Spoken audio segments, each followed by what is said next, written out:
Well, hello. I wanted to share some congressional testimony with you. Many of you may not have had time to hear this. You know, many of us work during the day and we can't always listen to C-SPAN. So here was a testimony from General William Odom on the situation in Iraq. And since this has been read into the public record, it is public information, and for anyone to hear, regardless of any copyright by any news organization whatsoever. This is for educational purposes for the American public, in other words. So I will read the testimony verbatim, and it has been read into the Congressional record, which is a public record. General Odom, by the way, is a retired U.S. general, a three-star general, I guess, and he was also a part of the NSA program sometime back under Ronald Reagan. And he testified the other day in front of the Foreign Relations Committee. So here is his testimony. This might be two parts if it gets to be too long. Good morning, Mr. Chairman and members of the committee. It is an honor to appear before you again. The last occasion was in January 2007, when the topic was the troop surge. Today you are asking if it has worked. Last year I rejected the claim that it was a new strategy. Rather, I said it is a new tactic used to achieve the same old strategic aim, political stability. And I foresaw no serious prospects for success. I see no reason to change my judgment now. The surge is prolonging instability, not creating the conditions for unity as the president claims.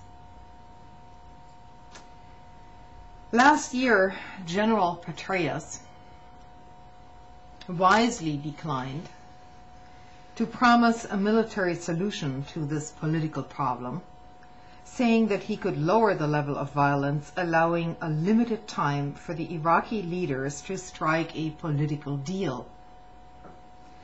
Violence has been temporarily reduced, but today there is credible evidence that the political situation is far more fragmented. And currently we see violence surge in Baghdad and Basra. In fact, it has also remained sporadic and significant in several other parts of Iraq over the past year, notwithstanding the notable drop in Baghdad and Anbar province.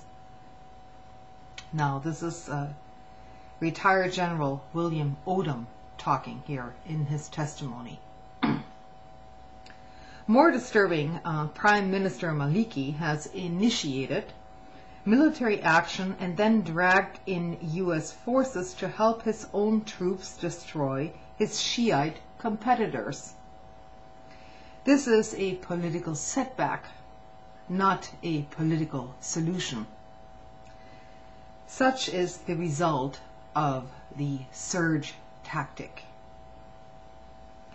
No less disturbing has been the steady violence in the Mosul area and the tensions in Kirkuk between the Kurds, Arabs, and Turkomen. A showdown over control of the oil fields there surely awaits. And the idea that some kind of a federal solution can cut this Gordian knot strikes me as a wild fantasy, wholly out of touch with Kurdish realities. Also disturbing is Turkey's military incursion to destroy Kurdish PKK groups in the border region. that confronted the US government with a choice: either to support its NATO ally, namely Turkey, or to make good on its commitment to Kurdish leaders to ensure their security. It chose the former,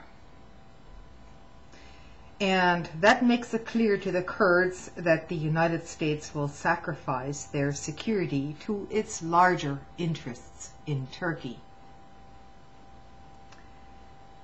Turning to the apparent success in Anbar province and a few other Sunni areas, this is not the positive situation that it is purported to be. Certainly violence has declined as local Sunni sheikhs or Shiites have begun to cooperate with US forces. But the surge tactic cannot be given full credit for this. The decline started earlier on Sunni initiative. What are their motives?